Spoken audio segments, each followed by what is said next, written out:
New ইয়র্কে তথ্য উপদেষ্টা মাহফুজ আলমের উপর হামলা ও অবরুদ্ধ করার ঘটনা ঘটেছে।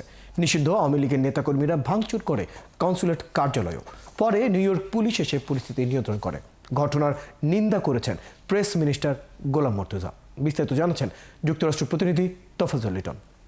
আপনার প্রিয় কাপড়ের যত্নে এলো এনজাইম সমৃদ্ধ Arik silver wash detergent powder 500 গ্রাম মাত্র 70 টাকা। প্রিমার্ক।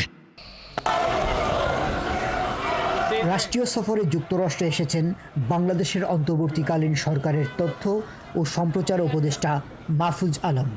নিউ ইয়র্কে কনসুলেট অফিসে উপদেষ্টার আগমনে স্থানীয় আওয়ামী লীগের নেতাকর্মীরা বিক্ষোভ প্রদর্শন করেন। তারা কনসুলেট অফিস বিল্ডিংয়ের দরজা ভাঙচুর করে এবং উপদেষ্টা মাহফুজের উপর অতর্কিতে আক্রমণ চালায়। পরে পুলিশ এসে তা নিয়ন্ত্রণ করে। জুলাই গণ অভ্যুত্থানের বর্ষপূর্তি অনুষ্ঠানে অভিবাসীদের নানা প্রশ্নের উত্তর দেন উপদেষ্টা মাহফুজ আলম।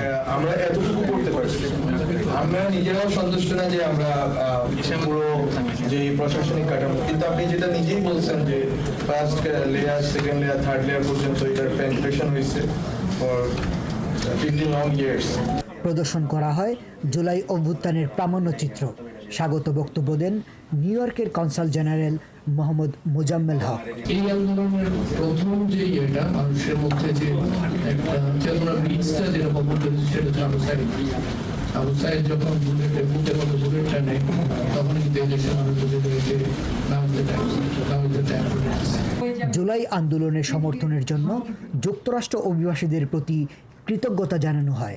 কনসুলেট ও তথ্য উপদেষ্টার উপর হামলার তীব্র নিন্দা জানান প্রেস মিনিস্টার গোলাম মর্তুজা। আপনারা ছাত্র জনতার রক্ত দিয়ে সেই রাজার ক্ষমতার পতন ঘটালেন, সেই রাজার দেশ থেকে বিতাড়িত করলেন। এখন সে একটা ডিম নিক্ষেপ করবে, সে একটা প্রবৃত্তি করবে, সে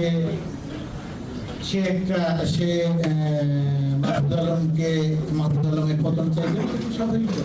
অনুষ্ঠান শেষে রাত 11টায় কনসুলেট অফিস থেকে মাহফুজ আলম বের হওয়ার সময় আবারও বিক্ষোভকারীরা এগিয়ে আসেন।